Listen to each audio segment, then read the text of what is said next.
Welcome to Bullet Point Bulletins weekly wrap-up for the week of January 15, 2023. I'm Bruce Burke, and I'm here with my good friend and co-host, Ted Huff of Fintech Confidential. Thank you to our sponsor last week, CoreX Legal, your Web3 crypto and blockchain legal team. We have some great introductory rates for sponsors for both our short-form and long-form content. Now I'm going to send it over to Ted, and he can please share with everyone what our topics are this week, Ted. Bruce, this week we have some exciting developments to share with you. First up, Fidelity Investments has made multiple trademark applications for Web3 products, including an NFT marketplace and financial investment, crypto trading services in the Metaverse. Next, we'll be talking about Mastercard, who has announced an Accelerator program to help 5 upcoming artists and musicians, DJs, producers create Web3 brands. And in addition to that, we're going to be talking about Easy, the Easy Company, which has raised $14.2 million in a seed round for its social crypto wallet. Now, Vint is a new fintech technology we'll be talking about that has offered fractionalized shares for high-end wines and spirits, and they closed a $5 million seed round. And then we go on to Venom Foundation and Iceberg Capital, who have partnered in a $1 billion venture fund to invest in Web3 protocols and decentralized applications. We move on to JP Morgan, who is seeking legal action against the founder of Frank over its allegations of inaccuracies and the company's numbers. And finally, we talk about Moonpay, who has announced that it will be working with Time magazine, to provide its customers with seamless way to purchase timepieces, as you can see my air quotes here, NFT collections using credit cards. So just stay tuned all the way to the end, and stay tuned to our weekly, every single day of the week, we do a bullet point bulletin published out, short form content to get you the information you need in a timely manner. So Bruce, jumping first into the Fidelity NFT marketplace and financial services for the Metaverse, I would love to get your perspective on, one, why do you think they're jumping in now? And two, how do you think the market is going to, are they going to open it with bring it in with welcome open arms, or are they going to be a little standoffish? Well, it seems like this is the month, or this quarter, I would say this first quarter seems to be the time where all the big brands are jumping into Web3. I think if you take the 3 big, or maybe there's 4 big buzzwords, there's Metaverse that's out there, right? There's Web3, there's cryptocurrency, and then there's generative AI.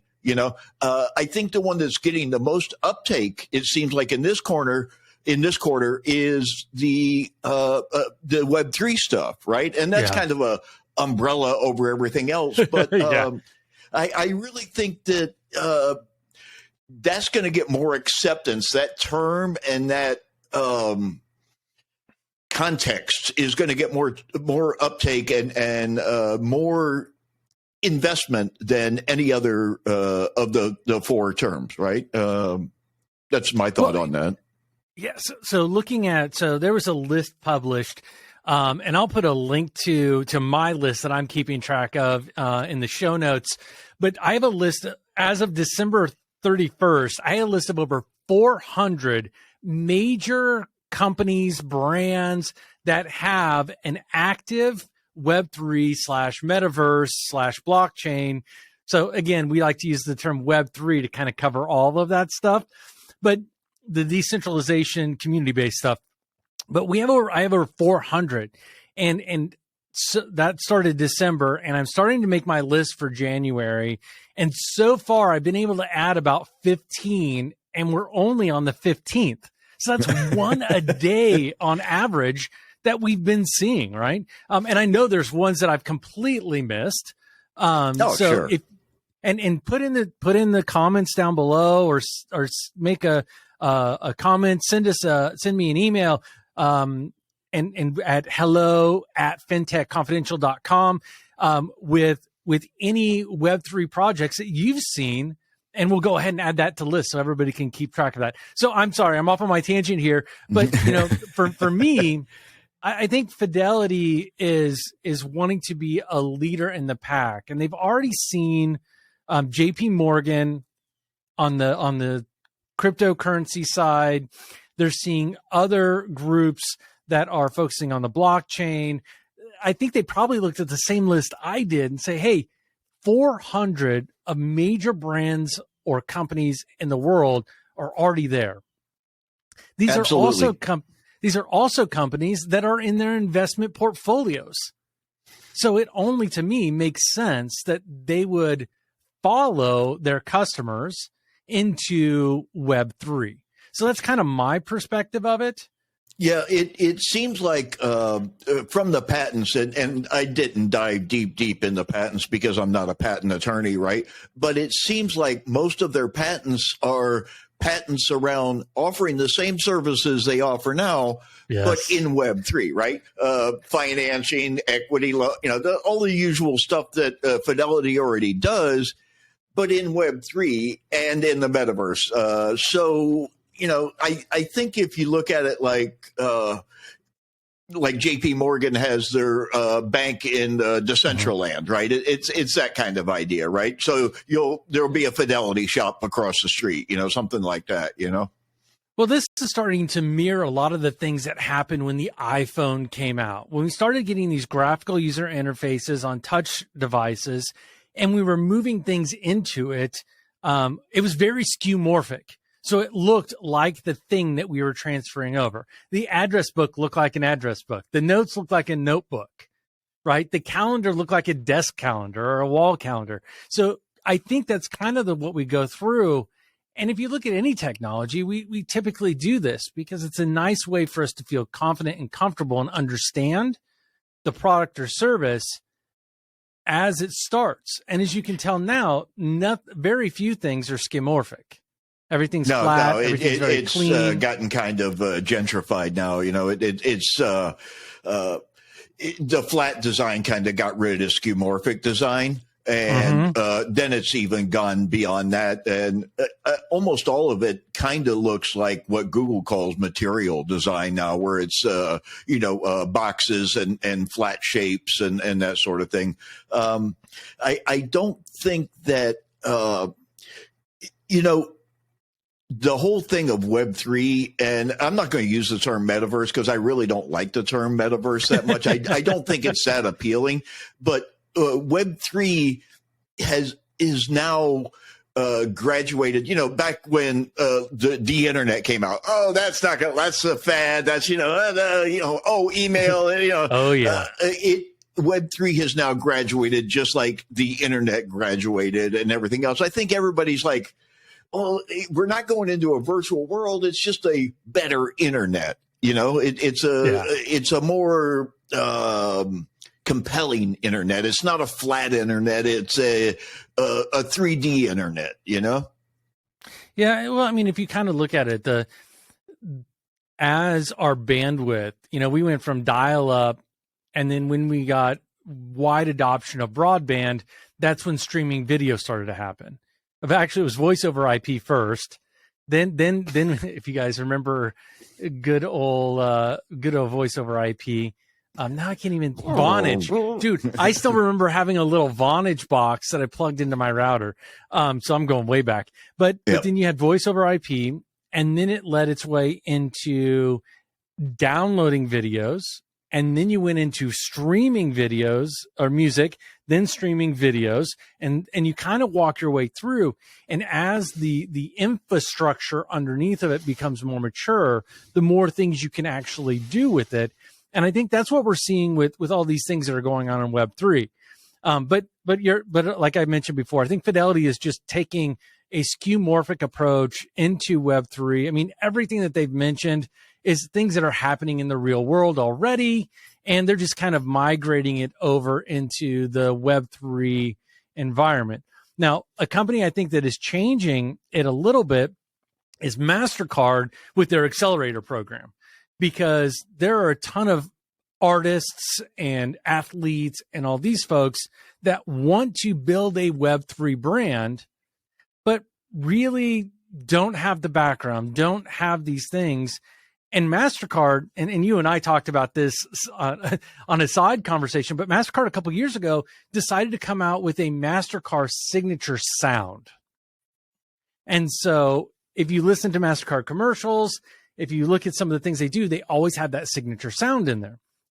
And I think with them focusing on musicians, DJs, and producers to build out that, it really is helping the music industry kind of broaden the thing. And I really see, you know how like you see on the wall, sometimes people have like a ticket stub. Dude, now that's going to be an NFT.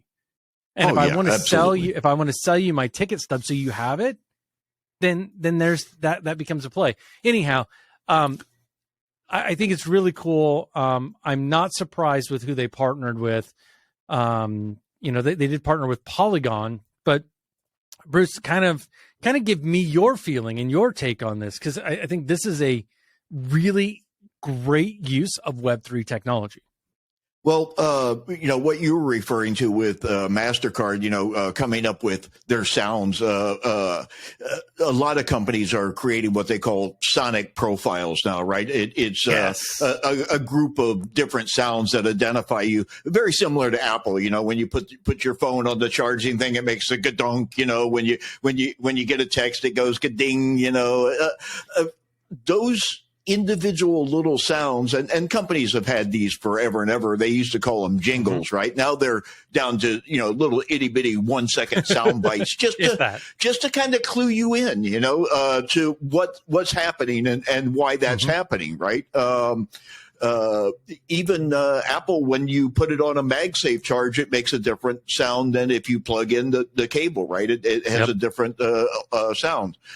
So I think a lot of companies are going into this, but what I see really is a lot of companies are trying to incentivize Web3 projects because, like you said, a lot of people don't have the technical expertise. They don't have the money to do it. Mm-hmm. Bands, they're notoriously, they're working for beer, or beer and gas money, to get to the gig. And they're, if they can get some mentorship and they can get some help and they can get, a professional company to do it, and they can get somebody with the deep pockets of MasterCard to get behind them, that's a win-win-win. And, if the chief marketing officer of MasterCard said, if we can get, just a couple of companies out of this, cohort to be successful and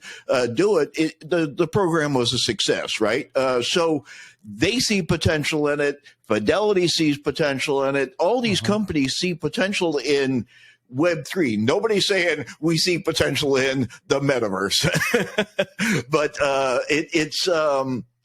I think it's all the same. But it seems like, again, I'm going to go back to Web3 seems to be the term that's getting the most uptake and the most investment right now.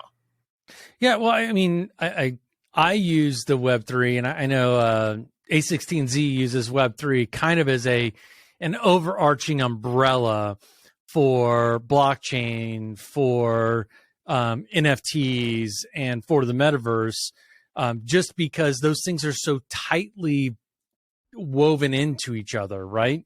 I think one of the things that also came to mind as I'm thinking about this is you're going to see, because of what happened with Reddit and their digital collectibles, and everybody's seen the success of that, I think you're going to see a lot more things around NFTs. And by the way, the digital collectibles by Reddit is an NFT, but it's a private chain NFT. We could talk about that forever, but which is totally different than the type of things when we talk Web3. Web3 is really meant to be decentralized and be able to be interoperable objects between multiple systems that you can use anywhere and everywhere. And looking at the way that Mastercard is doing this, they're talking about a music pass for fans and emerging artists to work together, music educational materials, so they can provide. And this is the key word that I think embodies Web3.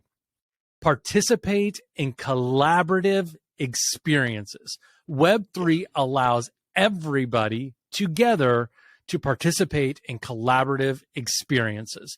And I think that is a huge thing that Web3 is going to do. And if you look at all these different things that we talk about around Web3, you'll notice that it's about bringing people together and working together and creating all those different things. So much so that the Easy Company raised $14.2 million to build an easy-to-use social crypto wallet. Now, Bruce, this kind of goes back to like every week that we talk about this, our key thing is, hey, this isn't going to gain mass adoption until you make it easy, understandable, make it just as simple to interface with as browsing a web page or making a payment with a credit card. It has to be that simple.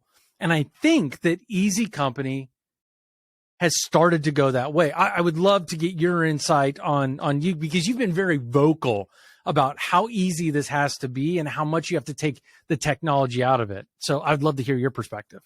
Well, just the fact that they named, this is their only product. They essentially built the company around this product, and they named the company Easy to begin with. And the founder just refers to it as Easy on Twitter and whatnot, Yeah. That was like the number one goal in mind, right? That was, let's launch the product and let's make it easy and let's name it Easy and let's start with that. And it seems like, there's a lot of companies. We've talked about several companies that are kind of on this same path, but it seems like this company is making it more social, where they have like an Instagram like interface that you're interacting with. If you look at their app, you're scrolling just like you do on Insta or TikTok or any of the other ones, where you're looking at their individual your friends that have NFTs and your NFTs and people you're interacting with. But one of the things that's kind of cool is it also has like kind of a warning label system kind of built into it, where people are putting like scores on the different NFTs and different things. On the left there is kind of like their interface. You can see it's in Instagram style blocks, right? But there's also a crypto wallet, and then there's your profile all the way on the right, in the shot all the way on the right there. So it's kind of like doom scrolling NFTs, if you want to look at it that way. But it's your friends, it's yours, and it's kind of like sharing your artwork or sharing your photography or sharing. There's any number of. If you go to like on the left-hand side here, right underneath the wording, there's some arrows. If you do the right arrow, it takes you to another video of their screenshot. This is the one where it shows their NFT interface. It'll show it in a second here, and it'll start talking about, right, your friends, you're this, you're that, right? Mm-hmm. All your stuff. And I think the next one even more so, right? Here it goes into the, showing all the different artwork and all the stuff. And then your wallet's there. So it's very, very social. And this isn't by mistake. Apparently, some of the people that invested in Easy are Instagram guys that have invested in Instagram and were at Instagram. So Easy is a collection of founders that all got together to do this. And here's the warning thing. If you want to go back to that one with the plant, it's got warnings about what do they call them, crappy friends or whatever. It's what do they call them here? Garbage friends, right? There's a warning about the garbage friends is not your friend, right? It's Alex Mashinsky, right? I got to bring in last week's, right? So it's really, really social, and it's really, really visual, and it's really, really almost kind of fun. right? And it's got that material design or that flat design, right? And here's your PFP, right? And your profile and your, all your different things that you can throw up there in your collection, right? It's a very, very interesting take on a cryptocurrency wallet, if you want to call it that. Yeah, I think the really neat part about this is that, as you've talked about, it makes it really easy and it gives you the ability to navigate. And one of the things that I've noticed is that the navigation is very akin to the popular social media platforms. So whether it be Facebook, Instagram, TikTok, Snapchat, I mean, you name it, right? You kind of can look at this and navigate without having a whole lot of tutorial, which is where a lot of companies fall down as they go, I'm going to do it differently. And by doing it differently, what ends up happening is that you then have to educate people on how to do these things. So, it's trying to get it's a very interesting company. It's not a lot of money in comparison to some of the other funding rounds and stuff that we've seen, but I don't think these guys need that much money to do this. I think that's, it's a pretty simple thing. Mostly it's about security and foundation, and then the artwork and the imagery and everything kind of takes care of itself and kind of gives the interface other than the boxes that you put it in, Yeah, well, I mean, you just brought up something that we over sensationalize these huge funding rounds. But if you look at it, this is just my investor perspective, and my personal perspective as an entrepreneur. If I'm having to raise hundreds of millions of dollars in order to continue to grow my company, then there's something wrong. I'm not having a customer market fit. I don't have the right process, procedures, and things in place. I haven't figured it out yet. And so when you see these companies that are being successful with these smaller rounds, they're doing something really, really right. And not only are they doing something really, really right, what they're doing is it for those investors that have invested in it, they're getting a bigger share. They're getting that. And not only that, but the team members that help build this stuff, they are retaining some ownership as well. And so, I mean, I applaud them for taking such a small round for this, because they could have easily moved the decimal place to one place to the right. Oh yeah, these guys are founders that are well known in the industry, and could ask for a lot bigger checks if they wanted them, right? I don't think they needed it, and that also shows if you not taking 100 million and you're only taking like 14 mil, right? That shows you probably have some uptake, so you're actually making some income rather than some companies that I'll just use like WeWork, for example, right? They were underwater the entire time they were in business, right? So when you have to continually fund, that means there's no uptake. That means there's no income coming in the doors. Right. Like a small business that's growing. It's just, this is going to turn out to be something big down the road. Just keep giving us checks. We need more checks. We're hiring more people. We're that sort of thing. So I think these guys know the secret sauce. They seem very knowledgeable. And I think the interface, like you said, because it's so familiar, it's going to be easy to get on board. Who's going to win in all these wallets? Holy moly, who knows? You know what I mean? I mean, so and the funny part is that I look at is like, how many different designs of wallets do we have in the physical world? How many different people make those? I really see that it's going to be very similar. I decided to just do a quick thing here, but just kind of give you an understanding. The chief product officer for Easy was the chief product officer for Outdoorsy, was global head of product for Airbnb, and was a senior vice president and GM for Disney Plus. Not only that, He was the like I vice said, they president don't need the check. vice president of product and services for Samsung Electronics, director of video services for iTunes, Walmart e-commerce. I mean, this dude, like, he's seen it, he's done it, he knows how to build the products, he knows the secret sauce, as you mentioned. And you know, I downloaded the beta wallet on my iPhone because it is available on iPhone and Android, iOS and Android on beta. And you know, I played with it a little bit, but I can tell it's still in beta, and I'm looking forward to seeing kind of some of the things that they're able to bring out of this. But it's got a killer design, dude. I'm loving the design. I'm a UI snob, which is different than being a wine snob, which I am not. But Vint is out there to help the up and coming wine snobs.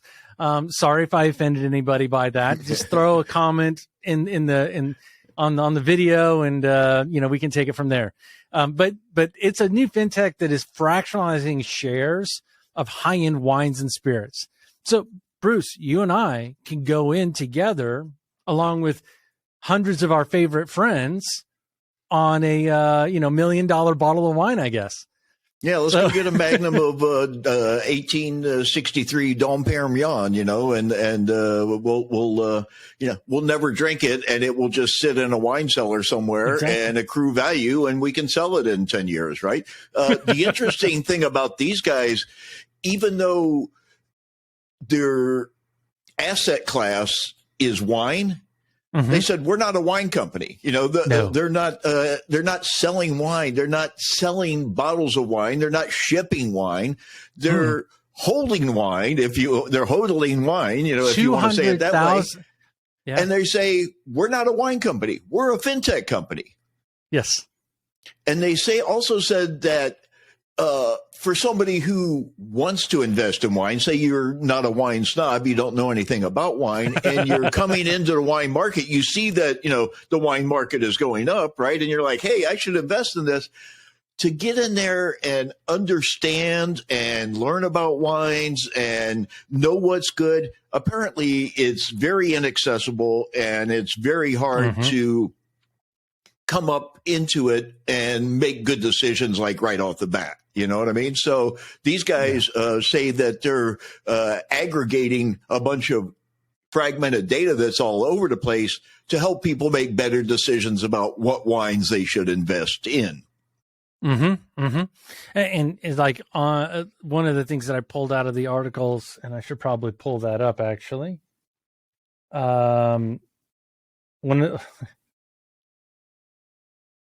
It's trying to kick me out, so I guess just give me a second here. Sure. The two founders are, you know, I'm an old man now, and I look at these people and I was like, these people are kids, but the two founders are very young, and it's quite a new idea. And, you know, fractionalization is not a new idea, but fractionalization of wine, I think, is a new idea. I haven't ever heard of it. There's a lot of wine companies out there that are selling and shipping and clubs and, you know, that sort of thing. But I don't think there's anybody that they fractionalize paintings. They fractionalized artwork. There's several companies out there doing that now. But I don't think anybody has fractionalized wine and spirits yet. Yeah, I don't know. This is the first one I've seen for this. I was trying to pull up the article.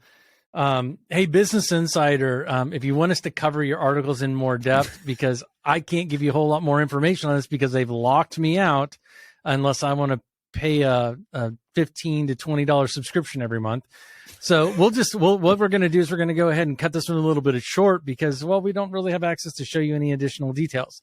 But hey, so one of the things is that this is considered a security by the SEC, and they are being scrutinized heavily by the SEC.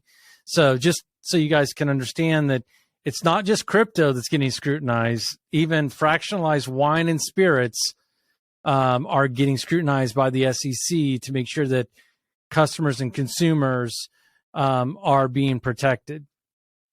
So the CEO in the interview I read, it's just a couple of quotes from him, but he said that was really one of their selling points because they went to the trouble of actually approaching the SEC and making sure that their wines are securitized by the SEC. Yep. And that's actually a selling point as opposed to crypto that, it's not secured by anything. And the SEC's like, we've heard about it, but don't invest in it. It's so that's a selling point, and that gives the investor a little more sense of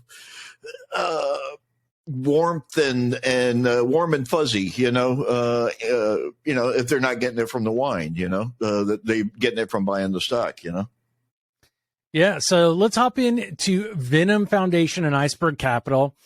We talked earlier about how investments just in the first quarter, just in the first couple of weeks of 2023 have gone gangbusters. They're launching a $1 billion venture fund to invest in Web3.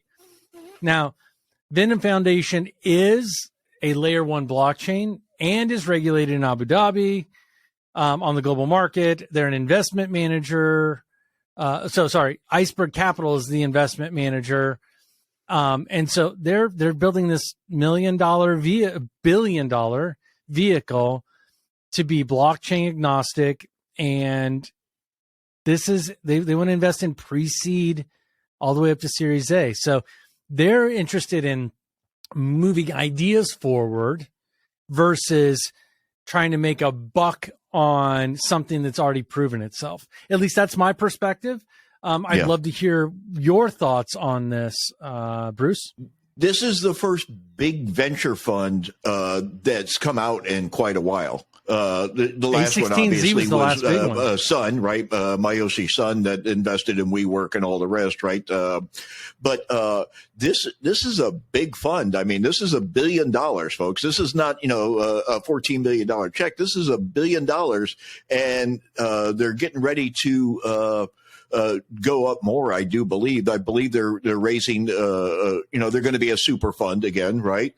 And it seems like, again, there's a lot of companies trying to incentivize Web3 and trying to incentivize Web3 projects, and aren't afraid to lose $1 billion to find one out of the 100 that they're probably investing in. I don't remember if it said how many companies they were going to throw this $1 billion at, but I would think that you could, fund at least 50 or 60 good companies out of that, Yeah. Well, I mean, just kind of give you an idea, the largest Web3 fund in the market is Andreessen Horowitz or A16Z.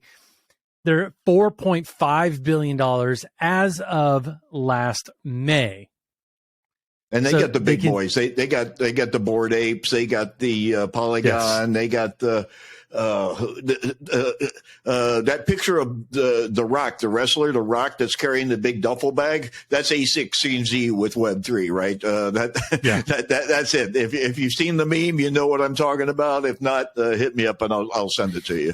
So but the main reason, they're toting the load on Web3. They really are, and I think these guys want to be a challenger to them. And that's kind of the direction I'm seeing, because this is, other than the SoftBank folks and A16Z, this is like the only one that's in the $1 billion categories that I'm aware of. And guys, if you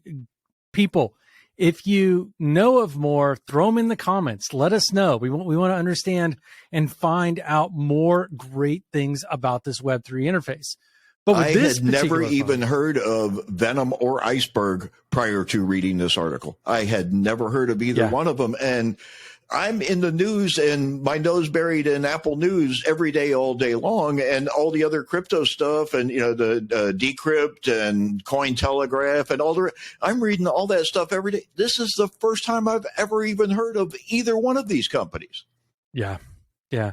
Well, I mean, this fund's leadership, is the ex-CIO of BlackRock. We've got Mustafa Karaba, and I'm probably butchering that. You're right on top member, of it. The board member for multiple family offices. for the Middle East and North African regions. I mean, these guys have been looking at investments in many different areas. And, I'm going to kind of go back to this. You're looking at Middle East and North African regions. We mentioned a few weeks ago that that region of the world has created an ecosystem specifically for blockchain, metaverse, Web3 to really, really find and drive out the new people. And I think this fund is a nice way to catalyze that region of the world into the Web3 interface. Well, it kind of goes along with the idea that the companies that originally picked up the Web3 were the luxury brands, right? The fashion houses, the Louis Vuittons, everything all Bernard owns, right? Louis Vuitton, VMVH, LVMH, or whatever, right? And the fashion, the art, and the music, is what attracted it, and it's what's going to continue to drive it moving forward. The luxury brands, the luxury market, the people that can afford to do this stuff, the people that can afford to invest in this stuff, they find it very, very interesting, and it's the future of luxury. And those will be the first adopters of Web3. So one of the things that I pulled out of the article that I really liked, and I'm going to use this quote, but they call it "old money meets new," and this is like an intersection where it happens. And these incubation programs underneath of this fund are not just to build tech. It's about marketing. It's about getting listed on exchanges. It's about providing legal and regulatory support. It's provide mentorship in addition to any technical support that they need. So full rounding from start to finish, right? The entire package. Very similar to what Mastercard is doing with the artists, right? They're giving them mentorship. They're giving them, I don't know if Mastercard's offering legal help, but at some point, you've got to incorporate. You've got to, make a trademark. You've got to, so I'm sure there's, some legal stuff in there, right? So I think that it's. The uptake is like I said, is being done by the wealthy, right? It's cutting edge, it's new, and it's the future. Yeah. Well, I'm going to go on to some less exciting news and really talk about, as these incubators are investing in companies, as you see all this incoming investment into Web3, some of the more traditional side of the house are starting to find out that, they didn't get what they paid for. And really, I'm diving into JP Morgan. They're pursuing legal action on, Charlie Javis, for basically fraud is really what it comes down to. And I know, Bruce, you and I had a conversation about this earlier, and I'd love for you to kind of share your perspective on what happened here, man. Well, from everything that I was able to gather in researching the story, move over Elizabeth Holmes. Charlie's in town, and she can pitch better than you can. But apparently there was only 250,000 actual people that signed up for Frank, which is what the company was called, and they hired a data scientist to programulate a list of 4.25 million people that had signed up for the service and had and in presentations to JP Morgan, in pitch decks, in direct verbal interactions with JP Morgan. Yes, 4.25 million. We've got all these people we signed up, and they gave her what? How much money? $175 million. Let's hope that was in a Chase bank account and they can get it back. Oh my gosh. Yeah. I mean, the fact that, she generated over 4 million users, generated, not onboarded, but generated 4 million users, in order to bolster the value of the deal. And however she did it, I'm curious. I am super curious to see how it bypassed JP Morgan's due diligence, because I've worked with a couple fintechs that have gone through through that due diligence, and we didn't even get all the way through it. Like we got to a certain point and they're like, okay, yeah, we decided not to do it. But just to get to a point, it's super hard. It's super super detailed. So apparently yeah, she employed a data scientist, and apparently that is what's going to win the case for JP Morgan, in my opinion, right? They have the emails back and forth between her and the data scientist saying, oh, do this to generate this, and, essentially make this up. And, and here's a check for $1,800 or whatever it was. It was a very small amount of money, right? I got to think that, you said it's an arduous thing to go through, but I got to think that after FTX and, all this stuff and now these guys, I got to think that due diligence moving forward is going to be even tougher on people that want, checks to roll out their wonderkind. I just don't think it's going to I don't think it's going to be as easy to get a check as it used to be. Well, and one of the things that the defense lawyers representing Javis said is that she believes, and again, this is innocent until proven guilty, but she believes that JP Morgan has manufactured these reasons to force her departure, so they didn't have to pay her the big money that she was owed. So apparently she didn't get it all then, if she's saying that. Yeah. Maybe they caught it in time. Maybe they only gave her a couple of mil, right? Maybe she just got some walk around money, who knows? But nevertheless, it was out and out fraud, right? It was bold-faced lie right to their face, apparently, in the pitch room. Right in the pitch room, with JP Morgan executives, right to their face. And so, you got to think that somehow something fell through the cracks, and I don't know how, what, where, when, or why. I wasn't a fly on the wall, but maybe there's so many deals going on. Maybe there's so much going on, with this stuff that, it's okay, let's stamp it and move on, right? Because, there's only so many hours in the day. But that's a lot of money to give up without really digging into a database and finding out the customers. And, even if the customers are signing up on the web and there's a database, there's got to be a database that you can log into and see.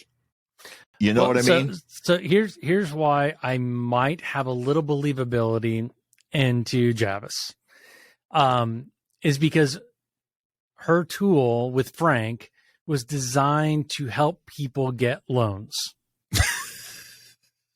She got one. but that means that there had to be an originator identified for each one of those users to get a loan. So that's true. Who was the loan originator for those? And does it go even deeper? Is there a loan originator that falsified documentation? Is there you start to go down the path, and maybe she didn't cause everything. Maybe it was another person in the chain. And so I kind of look at it because I've seen some things that have happened over the last year that make you question, at what level do you actually have visibility into what's going on? Now, if it comes to be true that there's written documentation that she hired somebody to create this, and that she somehow was able to forge the originations of these loans, yada, yada, yada. If they're able to prove that, then by all means, I think the JP Morgan should keep that money. But if they're not able to prove that the whole thing was false, then I don't think they should be able to take the money from her. And like me looking as a founder of companies in the past and currently, like there are things that happen that we don't know are happening. And so you can only put process, procedures, and people in place to try and minimize it. I'm not trying to give her excuses, but at the same time, I feel like there's a little bit more here that's not being said. And I would think about more about what's not being said versus what's being said in things of this case. Yeah, I think you're right in that.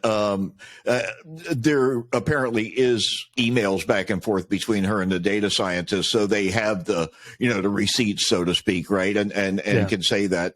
But the idea of the loan origination and all that sort of thing, it's kind of baffling. And like you said, there is more to the story here. Stay tuned, folks, and subscribe and like so you can see the follow up.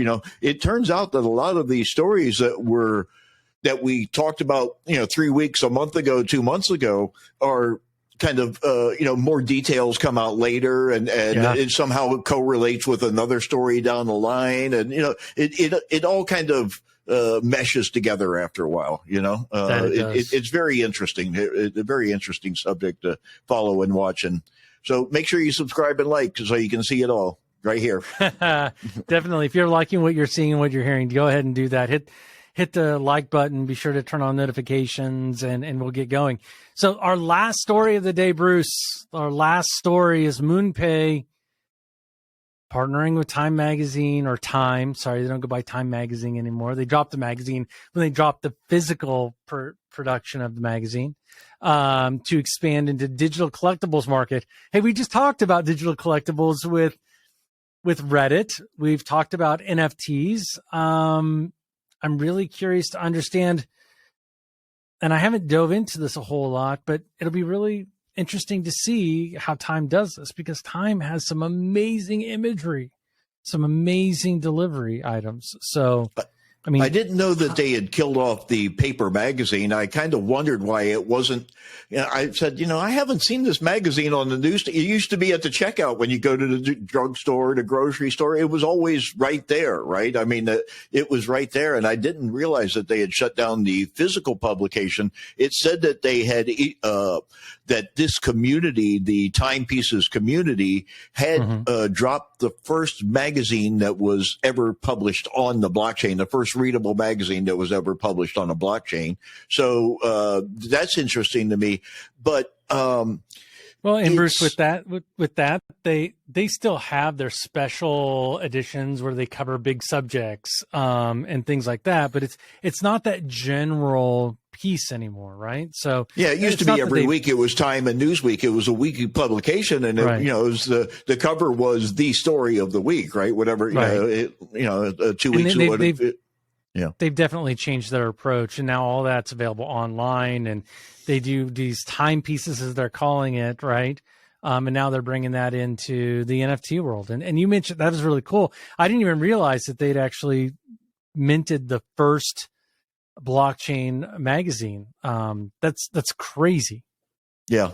Well, how it all came to be is, and you got the article there in front of you. The CEO of Time left Time and after setting up Timepieces, and went to work at Moonpay in January of this year. And now they're circling back around and they're bringing this in. And the reason they're bringing this in is, one, so they can do all this stuff. And then two, Moonpay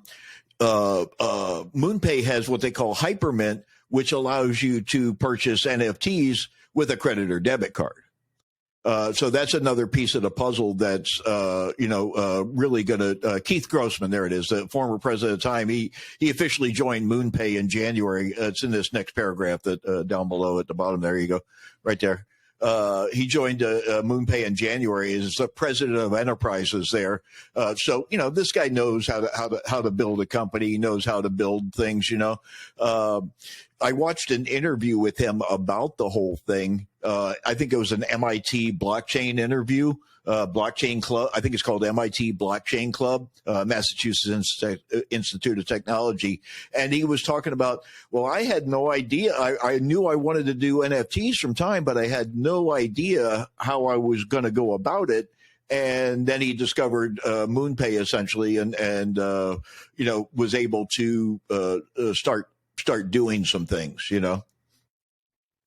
Yeah. So one of the things that it looks like, my head was down because I was doing a little search. So Moonpay is actually it looks like it's leveraging as part of their Hypermint, is leveraging the Lightning Network and a Visa product in order to make all that happen. So this ties back into Visa's tie into Web3. This also talks about the layer 3 networks that are really helping bring the speed and the reliability and the comfort into it. So, but this, I like how they worded this, but this is a textbook case to bring in smart contracts, payments infrastructure, to be able to deliver these timepieces initiative. That is the closing segment of the video, the daily video that I did, is that CEO walking on stage introducing Moonpay, but this exact thing. It's what it's all about. I mean, we can take a existing brand, right? A magazine. I mean, this was a physical magazine that was probably 100 pages every week, right? And the news stories, right? And now it's NFTs, now it's collectibles, now it's this, now it's that. All these big brands. And if you have a brand and you're in a big brand, I'm surprised Coca-Cola hasn't gone after it more. I'm surprised, Pepsi-Cola hasn't gone after it. I'm surprised Apple hasn't gone after it any more than they have, some of these big brands in the world are not getting into it at all, but the ones that are getting into it, and they even mentioned in the article there, Starbucks Odyssey, Reddit avatars, what's the other one? Twitter with their coins and PFPs, right? And all these companies it's an explosion of companies right now that are doing this stuff, and follow the lead of the big companies. Watch where they're going and follow them. So I think one of the big things, you mentioned Pepsi and Coke and these guys, they might be working on a program. Again, if they're working on a program, put it in the comments. Tell us where we can find out about more information about it, and we'll figure out how to cover it and talk about it in more detail. But personally, I believe that these guys probably are working on something around this. They're just still trying to figure out how do they get it to work with their brand? How do they get it out? Because Pepsi and Coke have both done these amazing campaigns around, if you buy so many of these things, you get so many points. And for me, that loyalty and rewards program that they've built out, the Coke points and the Pepsi challenge stuff, if you bring that into the blockchain, so I'm thinking about this, you bring that rewards program into the blockchain. You think of the Coke bottle caps with the codes printed underneath the bottle caps, and they were on the 12 packs of Cokes, right? And all kinds of stuff. Print a QR code to scan it, to load it into your Easy Wallet, right? You load it into your Easy Wallet, and now you're entered into the contest. And every time you scan that, you get a NFT, or you get a fractional piece of a Coke coin. And then when you get to so many Coke coins or whatever it is, you're able to exchange that for a physical good or a digital good or some sort of asset. And to me, I'm I see this as being a huge rewards and loyalty play. There's just so many things that I can see with Web3. Dude, I have never been more excited in my entire life for something as I am for Web3. I see so many possibilities to really bring things together. And to be honest, a couple of years ago, probably 3-4 years ago, actually, now thinking about it, I was kind of getting bored, right? So you've got mobile apps and you got web apps and you've got this and you've got that. And they're all like, it's all the same stuff. And it felt like everything was recycling. That's what you got. You got right. meh. I mean, so you know what happens when you take a box of crayons and you melt them all together and you stir it up, right? It just turns this crappy brown color. Brown, right, exactly. Right. And that's what it felt like had happened. And I think we're moving into this next generation that is expanding how we think about the internet, how we think about goods and services, how we think about trust, how we think about the movement, how we think about everything in our lives, I think is changing right now. And we're not even like, I'm going to use a baseball euphemism. Sorry for non-sports ball people, but we're like the first batter up in the first inning of a game that goes 13 innings. Oh yeah. Like it's just starting. It's really kind of starting with the PFPs, right? Everybody's like, oh, here, we're going to take your NFT and we're going to attach it to your profile, and that's your profile picture, and that was a kind of an end. But now they're kind of going a little further in thinking about going back and thinking about, Starbucks loyalty reward program became very attractive because most people that drink coffee every day, right? And after coffee, I got to think that the second most consumed beverage probably in the world is Coca-Cola, other than water, right? And many people drink Coca-Cola Coke. Product.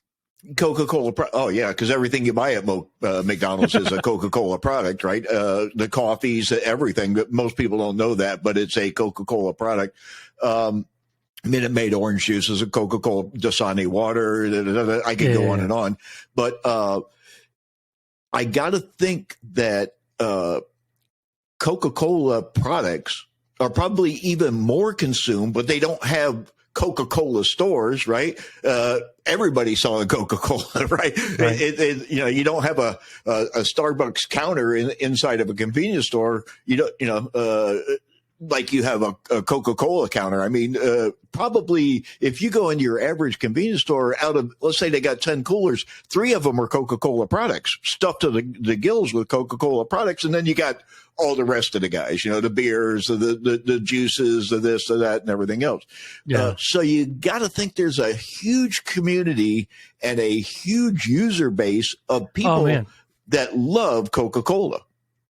So like, and I'm going to geek out here for a second, and then we can kind of close out for the day. So I don't know if you've ever used the Coca-Cola like mix type touchscreen thing. So imagine this. You are on the Coca-Cola Rewards program, and you have a special NFT. And you have that, which gives you access to early release mixes.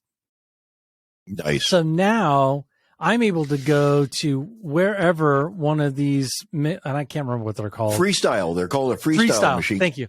Yeah. So you go to a freestyle machine and you scan the QR code on the thing and it goes, oh, it's you. Yeah, and you get access to the watermelon flavor that we just released, and we want your feedback on it, and all that sort of thing, right?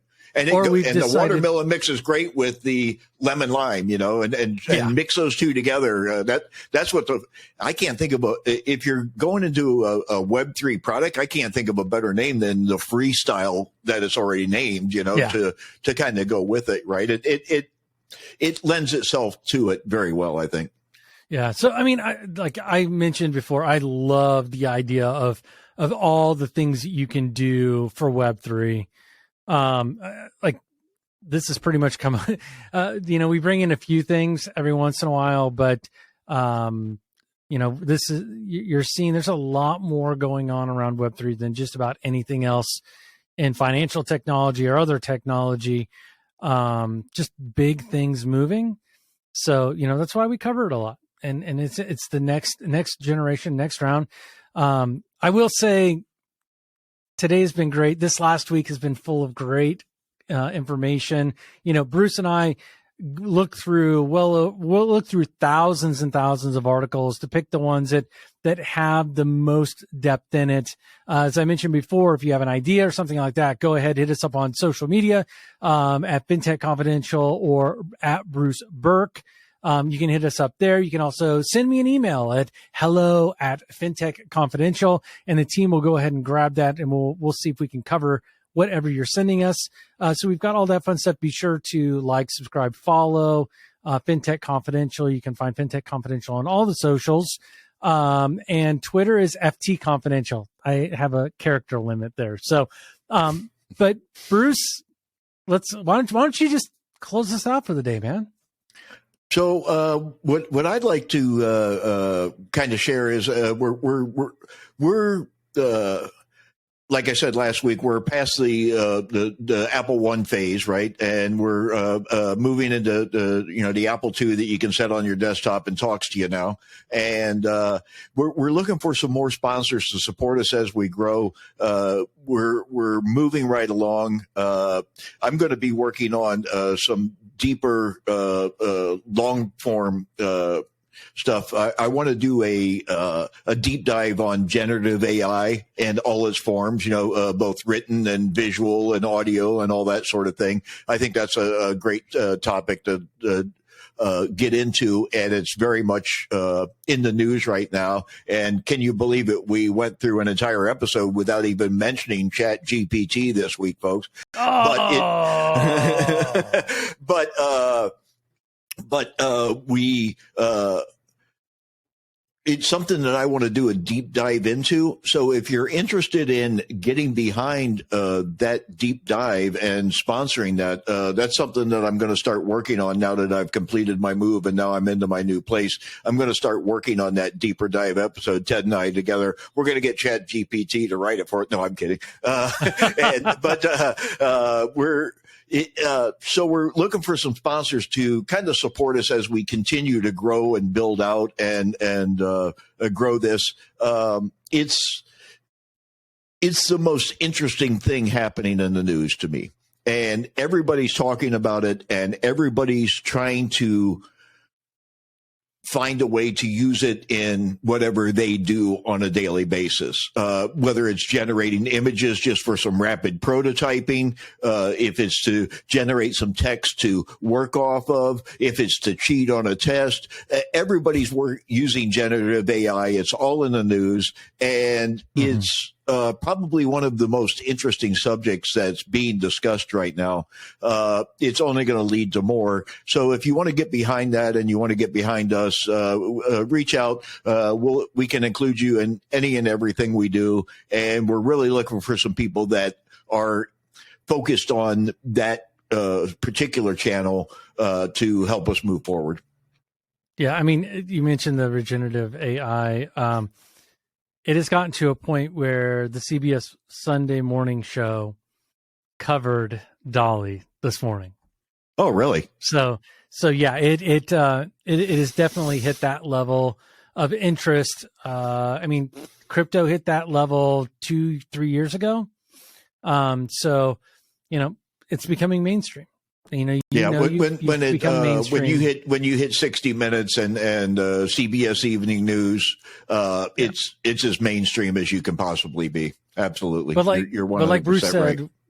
Like Bruce said, we're looking for sponsors to help us create in-depth conversations and information to share out and help people understand what's going on, not only in the regenerative, the AI side of the house, but also in financial technology and blockchain technology and Web3 technology.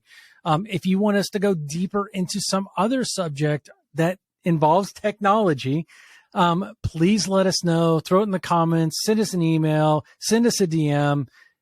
Subscribe, like, follow. You just might get the thing that you want to have covered. So, Bruce, thanks again, man, for this week. I'm excited for next week's episode where we can dive into some more great news from the week. Yeah, thanks, Ted. I always enjoy these and look forward to it. I feel it growing, and I like things that are growing and things that have momentum. So let's keep the rally going, guys and girls.